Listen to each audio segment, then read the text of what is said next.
Greetings, everyone. My name is William Porter. Welcome to this edition of Storytelling Time. This program is brought to you by Everett Black Entrepreneurs Network.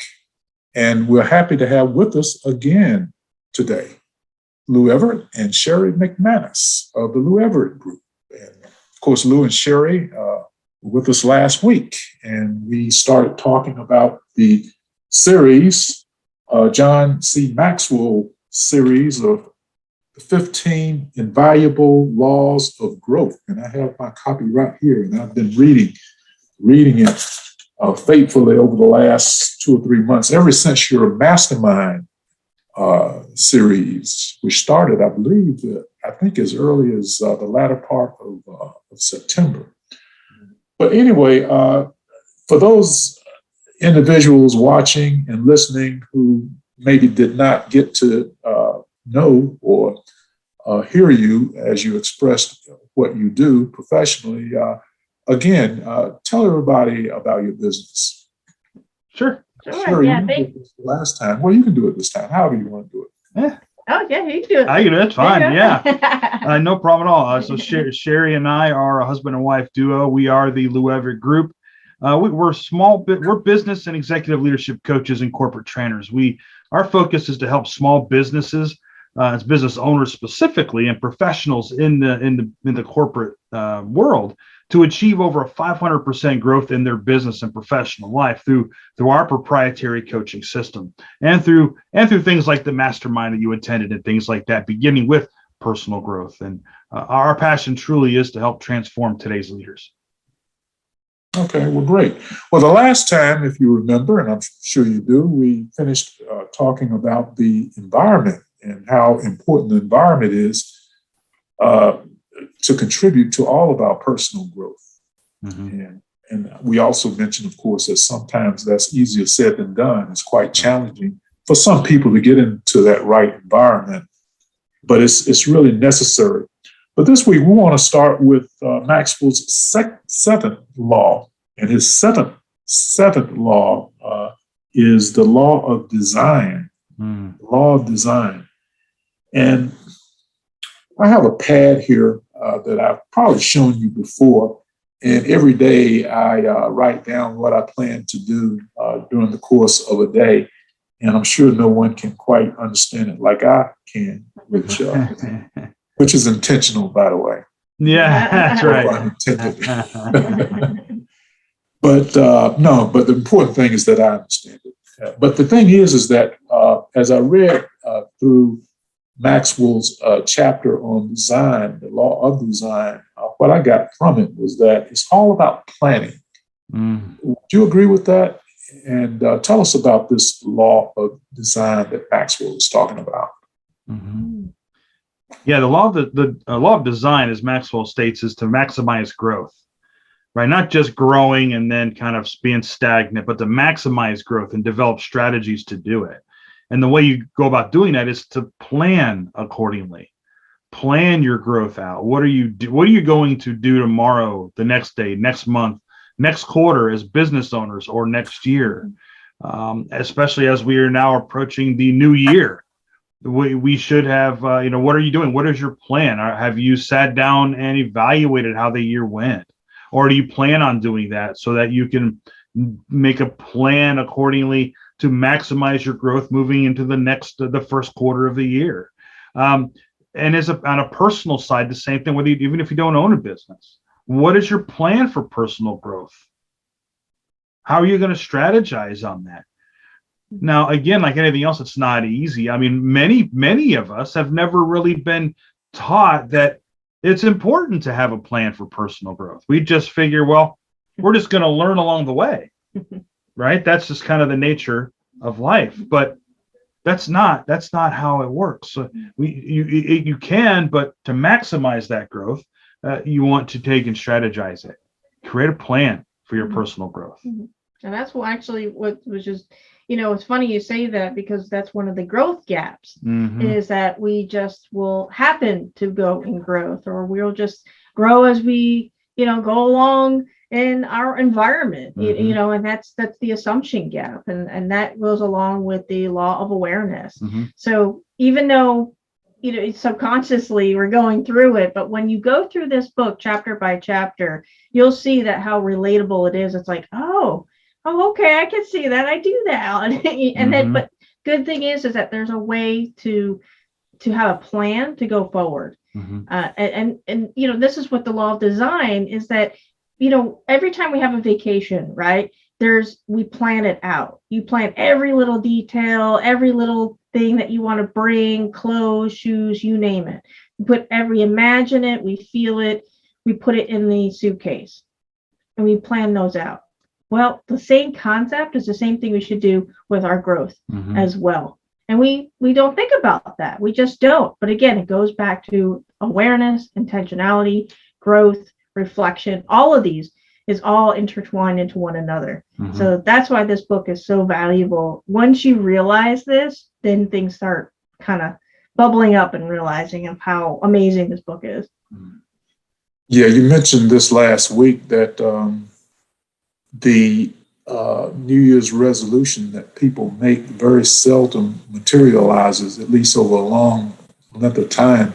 And by February or March, you can throw those resolutions out the window. Right. So common. And a large part of that is because people have not planned their year. And I guess you have to, you don't want to plan too far out, I guess. But on the other hand, you have short range goals and you have long range goals. And so obviously your short range goals are more immediate and you should be more in tune with those goals than you do goals that are a year, 5, 10 years down the road.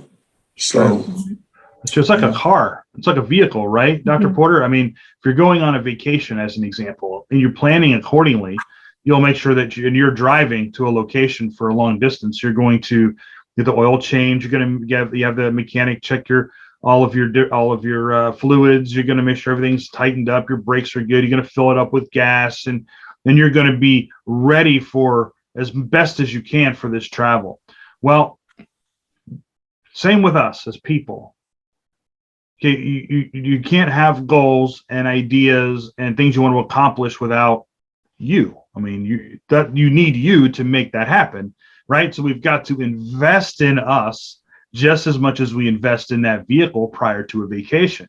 We plan accordingly, which includes self-care to get us to that point. That is essential in order to really design what our empowered future really looks like. But don't you think it's psychological as well? Because again, as I mentioned, and you all talked about last week, the fact that we have this pandemic, for example, we don't know what's going to happen in the future. And some people don't even know if there will be a future. And so it's kind of difficult for people like that to have at least long-term plans, at least. But yet it's necessary, both long and short-term plans. Yeah. But anyway, we have to deal with these things now. We're transitioning into the next law of Maxwell, which is the 8th law of pain. Speaking of challenges and pandemics and all of these things that we have to deal with. That's right. And, you don't relate pain usually to being necessary to propel yourself forward. So I can see how that can be a motivating factor. But anyway, I'll let you handle that. What's pain got to do with our being successful as in terms of our personal development, in your estimation? Yeah. You kind of hit it on the head there prior to when we were finishing up the law of design there, that you had said, well, that sometimes it could be psychological. Well, sure it can. That's what makes, as we mentioned in the last episode, that's what makes us humans different than nature and other things, is that is that innate ability to be psychologically impacted and influenced by the things around us. And so the law of pain focuses on how to manage those experiences, especially the bad ones. Because good experiences, we don't have to manage at all, right? We have a great experience, we celebrate it, and we do, we're great, everything's great until a bad experience. And then we're like, well, how do I handle this? And most of the time we handle it based upon what? Based upon our past experiences, based upon our environment, based upon how aware we are, how consistent we are, our environment, how we designed our life, intentionality. All of this plays back into the law of pain. Managing those bad experiences like this pandemic, right? What do we do with this? And us as humans, for some reason, we want to have things familiar. When it's familiar, we're comfortable. Where did that come from? Well, we can certainly delve into the psychological side of things, but that's really not what this podcast is about. But the thing is, it does happen to us. Well, we're emotional creatures. That's right. We're emotional before logical. Mm-hmm. And that's why if you think back of any childhood or even adulthood, any type of experiences, 8 times out of 10, you'll remember something painful, right? The good times are great, but there's always, for some reason, it's just human nature. We always go back to something that's painful. Remember the bad moment. Yeah, we just remember the bad moments. So it's unfortunate. However, if we have the awareness with what we're talking about, you can make those pain points into something great out of them. What lessons did you learn? And that's what reflecting. What did I learn from it? Why does this keep happening to me? Why is there same theme that keeps coming up? Right? Well, maybe there's something in there that needs to be learned. So if you get the right tools and the right people, then is where the growth happens. I mean, how many times have we heard stories out of, this huge resilience of stories? I mean, look at our story, right? I was in a hospital in the ICU in a burn center for 10 days with a rare disease that it was a life and death situation. Remarkably, I came and survived. That's great, right? Well, that's resilience. And I came from that negative situation that I came into a positive situation and reflecting. Right, but it took the right tools and it took the right resources and the right people to make that happen. So the good management of those bad experiences can really make a difference. And if we need to borrow the good experiences from somebody else to make that happen, then let's do it. Well, it all goes back to the very first law of being intentional about it. Yes. And I love the way that these laws intertwine with one another, although we may be focusing on one law at any given time, but to realize that they all work together. You do. They really do. And you mentioned, Sherry, I believe you mentioned comfort. And I got this from this particular chapter, this quotation from Neil Donald Welsh. You may be familiar with this person. And he says that life begins at the end of your comfort zone. So Walsh apparently thrives not necessarily on pain. You don't want that. But you have to at least get out of what you're familiar with sometimes, what you're comfortable with sometimes, so you'll be able to grow. Would you agree with that? Yes, just discomfort. It's okay to be uncomfortable if you've planned it in a way that that's going to cause growth, right? And that's really, and that's where the experiences come from. We had talked about previously. That's where experiences come from, how we can learn from those experiences. We're going to be talking about the law of the rubber band here in a little bit, but it connects to that too, because as we stretch, it becomes uncomfortable. Making change in how we think is uncomfortable, right? If you've taken and talking to anybody who has been in their frame, this is how I do things. I don't do it any other way. Don't tell me another way because it's too uncomfortable for me to think that way. I am who I am. I am who I am. But then all of a sudden, if you can somehow, there's a breakthrough and they realize, wait, I've been doing it all this time this way, and it really wasn't working as good as that I just did it this way. Now the experiences change. Well, that's what it comes down to. taking those experiences, finding ways to have that lead to the right type of growth, to great growth. And that can take work, but it takes resources, the tools, and the right people to be around to make that happen. I taught a number of years, and what I found was that sometimes students don't like to take that easy road. Of course, the good students do. But there is a certain amount of discomfort, for example, if you are preparing to get, say, for example, a good grade out of a particular course. I mean, you have to study, you have to come to class on time, you have to listen to the instructor, and that often involves sitting in the front of the class instead of the back of the class. And all of these X's and O's that you have to do if you want the success that you were talking about. In other words, you have to get out of that comfort zone. And you can apply this to business as well, as a matter of fact, as far as scheduling appointments, keeping appointments, and character. I think maybe it was you, Sherry, that mentioned character, but character is certainly significant as well, even though a lot of people might put it on the back burner. But character is very, very important. I think we're going to get to that, though. So yes, I don't necessarily want to. So anyway, the 8th law of pain. So anything else you want to say about pain before we move on to the 9th law? No, I think we covered that one pretty well. It's just a matter of realizing that we have the ability, okay, and that's what it comes down to. And if there's anything I can get across to any listener right now of the law of pain, this particular law, we spend a lot of time on when we cover it in our masterminds, because it takes up a lot of time, because it's so important, and because there's so much that we can pull out of it. And every one of us have experienced pain in some fashion, or discomfort in some way, and we've all learned lessons in some way from that. Doing that in life, and also can apply to our business as well by failing a lot, and it's okay. But just knowing that you have the power and the ability to learn and turn something into a good experience when it's a bad one. Okay. Well, listen, we're going to go ahead and take a break now, and when we return, we'll get to the 9th law of Maxwell. So we'll be right back.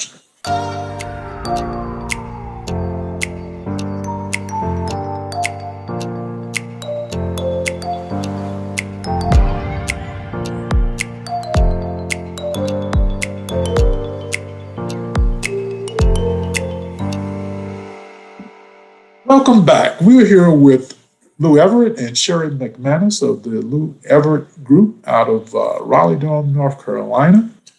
They would be very happy to hear from you if you have any questions for them about personal growth, and especially growth as far as business is concerned. So keep that in mind, and I'm sure that they will give their contact information again at the end of this particular program.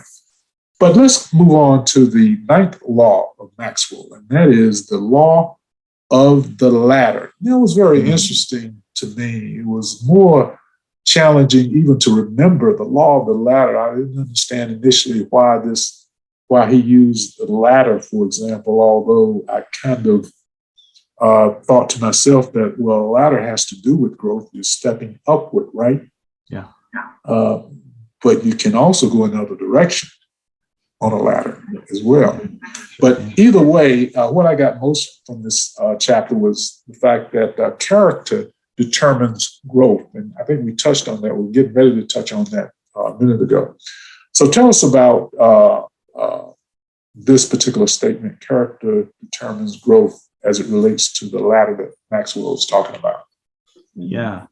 Well, see, character, and just kind of add a little word into there. So character, yes, it does determine growth, but it even does more than that. It determines the height of your growth, right? That's what it runs. It's how high can you go? And the law of the ladders, I think Maxwell may have put this into an interesting perspective, because he works with a lot of corporate executives as well. And of course, there's that executive ladder that people try to grow, right, on a scale too. And the fact of the matter is it's character that really should be driving that growth. Because when it comes to personal growth, we're not talking about external, visible, like what people think about you. This is internal growth. This is who we are personally. that ladder is going to be built based upon how we grow. I'm going to go back to using nature. All right, you look at a vine, and you take a ladder, and if you put out a trellis, like an example, in your garden outside, and there's a vine that begins to grow out of the ground, what is that vine going to do? It is going to find its way up. And as it twists and turns and finds its way up, it begins to grow as well. And it gets higher and it gets higher and it gets higher. See, the law of the ladder, we grow based upon our character and how we grow our character. That's what the law of the ladder states. Do you think that a lot of us as business people and as people in general take character lightly? In other words, we don't take it as seriously maybe as some of these other cultural or character traits that we can identify as contributing to personal growth. But character is really essential in my estimation. You have to have character in order to see yourself as not only helping yourself, but helping other people. And of course, again, we're going to get to that later. So character is very, very important. The law of the ladder. I don't know whether you've noticed this, but if you, this is not really a ladder, but it's steps. Like when you go up steps, and as you go up, each step, if you notice, once you get to the top of that step, it kind of goes down a little bit, and then it goes up. And then when you get to the top, it then goes down just a little bit. I think this is relating to architectural design. I don't know whether you've noticed that, but the point is that once you get to a certain level, it takes a while to get used to being at that level, and you may even go down a little bit or decrease a little bit as far as what you're trying to do before you can elevate yourself up to an even higher level. Have you ever looked at it in quite that sense or not?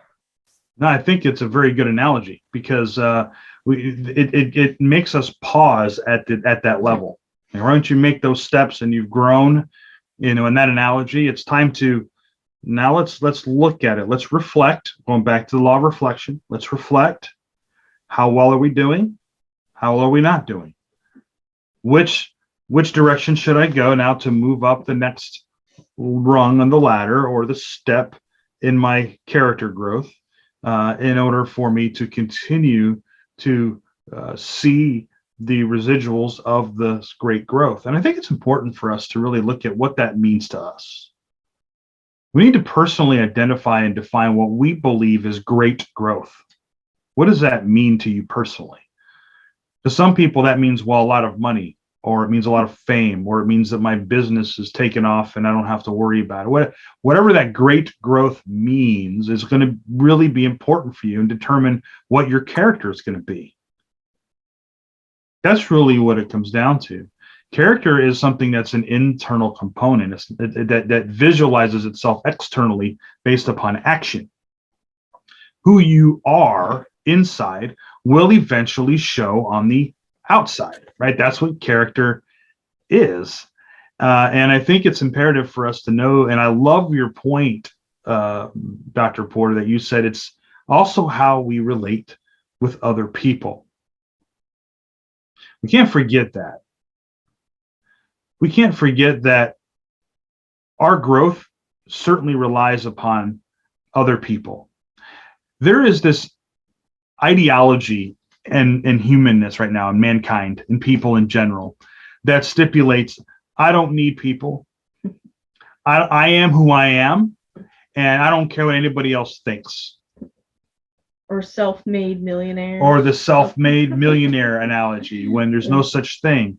Like, you need to care what other people think in true character.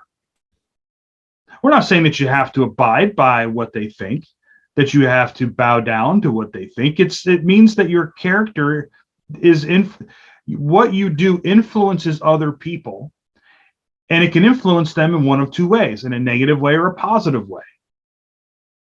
So if you don't care what other people think about you, that is your character, then you shouldn't then in turn have any pain in the law of pain. Nothing should then bother you with other people's responses to what it is that you do, because you should be proud of that character.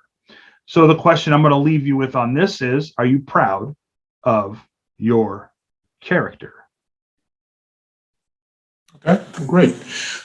Well, Lou and Cheryl, we're going to go ahead and take another break. And when we come back, we're going to talk about two very important laws that Maxwell presents, the law of the rubber band and the law of trade-offs. And then we'll close the show. All right. So we'll be back in just a minute.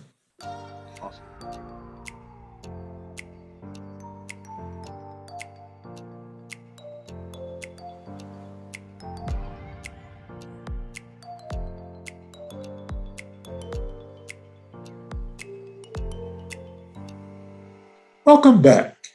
We're here with Lou Everett and Sherry McManus of the Lou Everett Group here in the Raleigh-Durham, North Carolina area. And we finished the last segment talking about the law of, what did we talk about? The law of the ladder is what we talked about last segment. But I'm very interested in knowing about this law of the rubber band. And you've been touching on this the whole while, and I know you have a lot to say about the law of the rubber band. So tell us about, personally, if I might add this, what I get from it is that you grow through adversity. And again, going back somewhat to what we were talking about as far as pain is concerned. But anyway, that's my take of it. But your take as far as the law of the rubber band. One of my favorites. I know, one of my favorites too. Oh, yeah. If I may, I'll just jump in on go this ahead. one. So I really like this one too. I mean, we both really love this one because the visual aid on this one is to wear a rubber band around your wrist. And what this signifies, there we go. And what that signifies, as simple as that is that the growth stops when there is less tension between where you are and where that you could be. And the reason why he uses the rubber band is because, think about it, when you have a rubber band, what's its point of a rubber band? Is to hold things in, right? You wrap it around, folders, whatever it may be, and to keep it nice and tight. Yeah. But over time, that rubber band will lose that tension. Now, what if you had that same book of, let's say, papers, and you put a really large rubber band on it? It's going to be loose, right? There's no tension in that. Well, you've got to wind it up. And you got to wind it up, right? And we like to use it, like, if you had those balls of like the rubber band balls, then there's just like one after another, and it gets bigger and bigger, right? Well, that's it. There's tension in all of that. And you take one out after another. So, which is a great reminder of our growth, is that if it's just loose, we're back to that comfortableness as far as like, well, it is what it is, and I am who I am, then okay, it's very stagnant. Yeah. So the rubber band, if you have that on your wrist and actually just snap it just a little bit, will help you remember going, oh, I need a little bit of growth. I need that little bit of stretch. There's a little bit of stretch. Doesn't have to be, this big monument, life epiphany. Like, it doesn't have to be. Even just a little bit better what you do today than you did yesterday goes a long way.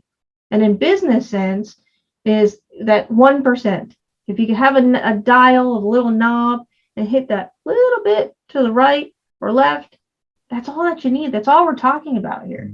It goes a long way. Imagine if you take that rubber band you have there, Dr. Porter, and you're going like this because it stretches, right? Now imagine if it didn't stretch at all. Imagine if rubber bands didn't stretch. What purpose would they serve? They wouldn't serve any purpose. They'd be like string, right? That's all it would be. The purpose so that analogy works out really good, like Sherry had said, is that and I'm going to be straightforward here. You ever feel like you're just flailing around, like, I don't know what I'm doing in my life or my business, or just kind of like, I feel like I don't going from here to there, and I don't really know what I'm doing. I don't feel like everything's where it needs to be. Well, this is what we're talking about. It's because the tension is not there. You need to be uncomfortable. If you're not uncomfortable in your growth and in your progress, then you're not following the law of the rubber band. You need to create more tension in order to get from where you are now to where you want to be. It's the only way it's going to work. It's like pressure in your water at home, or pressure in a fire hose. Without the pressure, the water is going to trickle out. It's not going to flow out as it's supposed to. You've got to create the tension in order to see the result. I was thinking about, I don't drink a lot of sodas, but you can take either a Pepsi or a Coke and you shake the bottle. And thank goodness the top is up there securely, because otherwise the pressure is so great that it would shoot out. That's right. Of the bottle. And the same thing is true with the rubber band. The further you stretch it and then you release it, the more effect it will have. And so stretching is not necessarily a bad thing, as you all suggest, that it can contribute to even further growth. That's right. In other words, the more of a discomfort you have, although we're not necessarily promoting pain, but That's right. you have to at least get out of that comfort zone. That's right. Mm-hmm. That's right. Nothing happens good in your comfort zone. And really, if you take a moment to really reflect, if you do law of reflection, and realize, and you turn back when you go through that pain, review that what you've been going through, it's always better at the other side. Mm-hmm. Where it's just a fear barrier. When we go past the fear barrier of what's holding us back, you look back and go, oh, that wasn't so scary. Why was I so fearful of that? Right? And those are the things that we have to remember, but it's human nature. We're the only ones that kind of cut off our own growth because of that fear factor and being so comfortable in what we are and what we're doing. Especially when you realize that the benefits or the advantages of doing that, of stretching. And it's kind of like what the scripture says, if we wanted to bring in the scripture, that someplace, I forget the verse, but it says that no eye has seen, ear heard the good things that God has for us. And so we don't know, but we have to go through in order to get there. Mm-hmm. And of course, again, it's challenging for any of us to do that because we don't like pain, we don't like stretching. That's right. But anyway, that's what we get have. Through some area. That's right? good. You get through some area. area. Yeah, there was a pastor that had, because I'm talking about scripture, had talked about going through trials, going through some tribulation, which brings us like kind of the law of pain, and brings us to the law of the rubber band, and how that tension can create growth.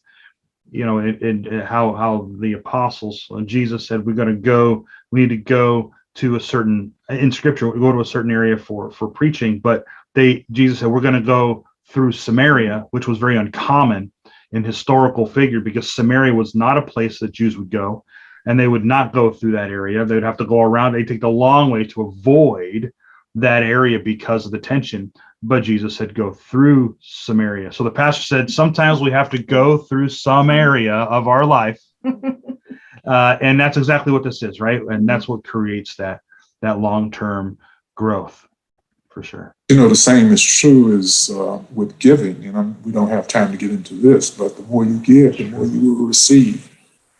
And so it's a principle, it's a law.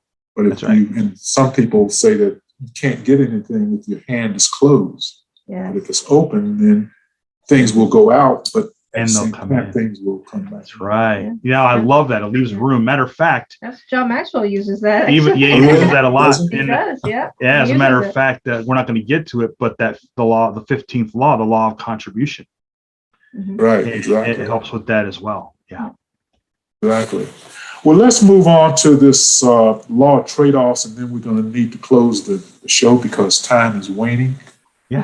The law of trade-offs. Now, this particular law I had more of a problem with as far as understanding what it was about. Maybe you can shed some light on my misunderstanding of this particular law as far as trade-offs are concerned. Yeah. Yeah. It's funny you mentioned that because at first, when I first read through it, I had a difficult time with it too. Trade-offs was like, well, what's that supposed to mean? I'll tell you why, because humans don't want to give up anything. Yeah. Our natural tendency is to get, not to give. Mm-hmm. And trade-offs means we have to give up something, right, in order to gain something, right? And in fact, John Maxwell says you have to give up to grow up. Mm-hmm. Yeah. And I give you a perfect analogy. Okay, is that, and look at whether it comes to dieting or exercise or what have you. I mean, there was a time that I was a smoker. I was a long time. I smoked for 22 years, cigarettes for 22 years. And it got to a point where I'm like, well, I've got to make some changes. Body starts feeling a certain way as we get older, and I've got to make some changes. Well, if I didn't give up cigarette smoking, was I really going to be able to run on the treadmill any longer? No, I've got to give up that because it's prohibiting my lungs from breathing well so I can run on the treadmill, right? You've got to give up one thing in order to grow into another thing. And that can go from anything from business to personal life to spirituality to relationships. There's that trade-offs that have to happen. And I mentioned giving, and that's, again, yet another example. You have to kind of give up something in order to get more in return. So, exactly. Well, listen, this has been a very interesting discussion. And I'd like to tell our audience that Lou and Sherry will be back with us for a final time next week. And we certainly look forward to that. We have, I believe, 4 more of Maxwell's laws to review, and you don't want to miss any of that. But before we close today's program, give the people your contact information again. Sure. Yep. We're on LinkedIn as well as Facebook as well as Instagram. But please reach out to us on our website is LouEverettPart2.com. We have our phone number there and also our calendar. Love to have a conversation with you. Yeah, let's chat. Great. And to our listening and audience and viewing audience, I'd like to say, as always, regardless of what you may be going through, whether it's good or bad, just keep this in mind, that there's always more good things coming your way. So we'll be seeing you the next time.